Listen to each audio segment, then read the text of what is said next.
ఇప్పుడు నేను చెప్తున్నప్పుడు శ్రద్ధగా విని, ఇప్పుడు మీలో ఎవరైనా చెప్తుంటే ఈడేం చెప్తాడులే అని బైబిల్ని పక్కనెట్టకూడదు.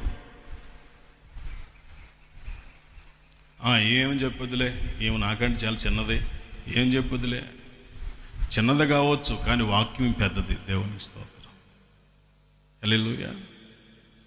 నుంచున్న వాళ్ళు చదువున్నా చదువు లేకపోయినా, జ్ఞానం ఉన్నా జ్ఞానం లేకపోయినా, డబ్బున్నా డబ్బు లేకపోయినా, నుంచున్న వాళ్ళు ఇంకా చూడద్దు. నువ్వు హెబ్రీ పత్రిక 12:1 చెప్పినట్లుగా విశ్వాసంలో కర్తయు దాన్ని కొనసాగించేవాడిని యేసు వైపు